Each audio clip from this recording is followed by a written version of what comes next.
Hello everyone, this is Fandom Ready here, and today I decided to do the most requested thing that has been asked of me for a very long time, which is a Bucky Barnes X Reader. I'm sorry if I'm pronouncing that wrong.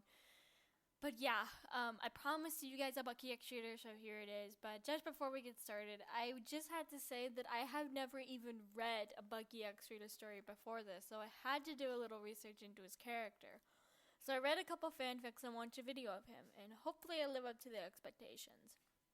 Again, since this is my first Bucky X Reader, I can't promise that this will be good.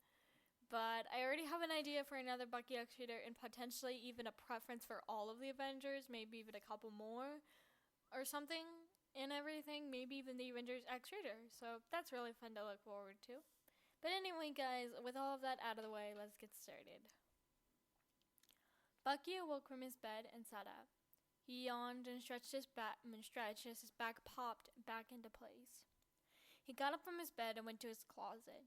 He changed into his armor and left for the main room. He got in the elevator and waited for it to move, but he then realized his error and spoke in an embarrassed tone. "Jarvis, can you take me to the main room?" "Of course, sir," the AI said, and the elevator began to move.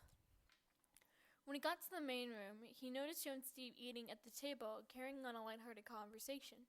"Hey, Bucky. Good morning," he said as he looked away from Steve. Good morning." Steve suddenly perked his head up from his food when he heard Bucky stutter. I mean, this was the guy who fought in a war with Steve. It wasn't at all like him to stutter. Bucky excused himself and went into the kitchen to get something to eat. You and Steve continued talking when you both heard a frustrated groan coming from the kitchen. You quickly put your cereal down and headed towards the kitchen, seeing Bucky having trouble opening the microwave. You giggled and went over to him. Eli pushed his hand away from the handle and pushed the open button on the microwave. "There you go, Bucky." He blushed very madly at this, and he smiled. "Hey, I got an idea. How about I help you learn about technology?" Bucky desperately wanted to say no, to say he can handle this on his own. But with that adorable look on your face and the excitement in your eyes, he couldn't possibly say no. He sighed and said, "All right, fine." He squealed and gave him a big hug before running off to go buy Bucky a phone. Bucky was still in shock about the hug when you came back from the mall. "I'm back," you sang. He smiled and stood from the couch, and you just said in response, sit.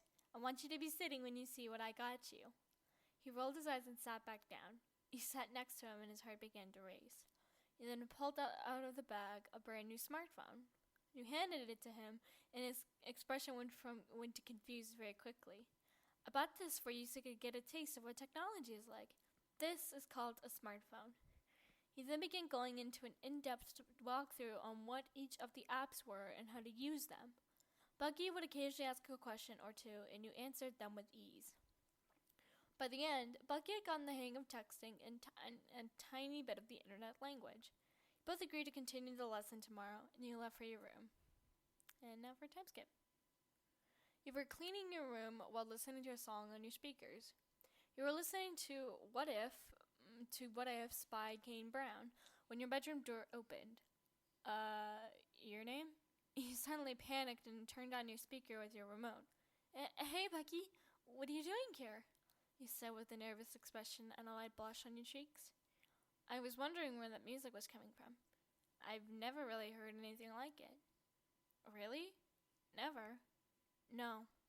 He headed over to the speaker and turned the volume back up. "It's called country music. It's a type of music that I listen to. This guy is named Kane Brown." Bucky then turned around and smiled at you. This made you a little nervous, but what really took you by surprise was when he walked closer.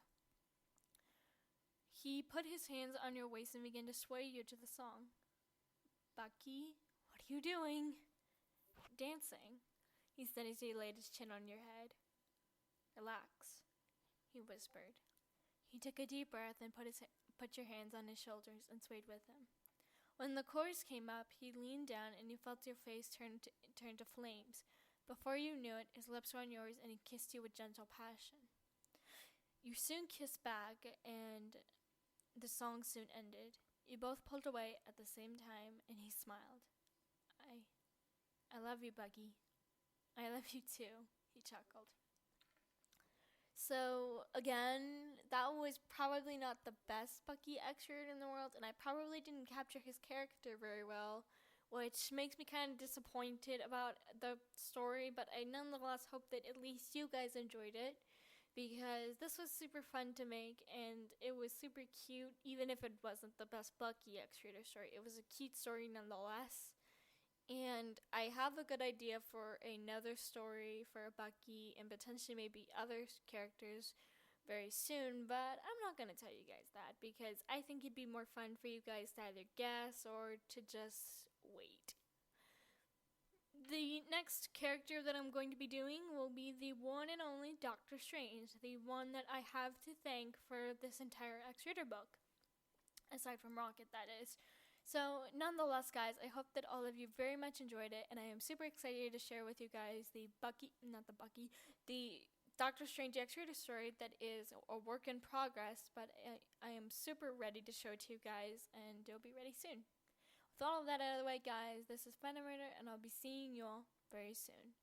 Bye-bye!